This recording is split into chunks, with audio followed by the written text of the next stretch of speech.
কথা লাস্ট যেটা বলবো সেটা হচ্ছে, আমি তো অনেক দেশে যাই, তো অনেক দেশে গিয়ে যখন পরিচয় দিয়ে আমি বাঙালি, কেউ বিশ্বাস করে না, বলে যে বাঙালি দেশ হচ্ছে খ্যাত একটা দেশ, পুর একটা দেশ, সেখানে এত স্মার্ট একটা মেয়ে হতে পারে না। সো আমি নিজেকে তুলে ধরি যে আমরা আসলে খ্যাত না, আমরা স্মার্ট, আমরা বাঙালিরা অনেক কিছু পারি। আমরা হয়তো বা আমাদের সাধ্য আছে কিন্তু সামর্থ্য নেই, বাট আমরা পারি। হ্যাঁ, সো আমি একটা জিনিস সবাইকে রিকোয়েস্ট করব, সেটা হচ্ছে প্লিজ প্লিজ প্লিজ, যতদিন পর্যন্ত আমাদের দেশের চিন্তা ভাবনা, চিন্তা চেতনা, ধ্যান ধারণা ফ্রি টাইপের না হবে, ফ্রি মেন্টালিটি না হবে, ততদিন পর্যন্ত আমাদের দেশটা এই এখন যেই পুর টাইপের আছে এরকমই থেকে যাবে। সারাটা জীবন এই পুরই থাকবে, কখনোই চেঞ্জ হবে না।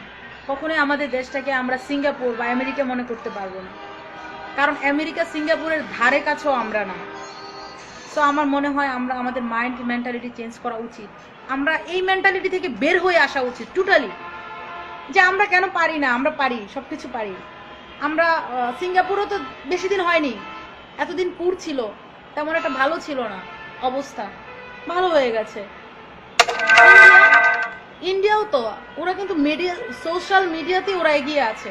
ওরাও অত কোটিপতি কোনো দেশ না, বা ওরাও অত কিছু নাই, জাস্ট ওদের মেন্টালিটি ওরা চেঞ্জ করে রেখেছে। মানুষের মেন্টালিটি আমাদের প্রেসিডেন্টও চেঞ্জ করতে পারবে না যদি আমরা নিজেরা চেঞ্জ না করি। সবাই ভালো থাকো, ভালো রাখো সবাইকে, আর বেসিক্যালি সবাই সবাইকে ভালোবাসো।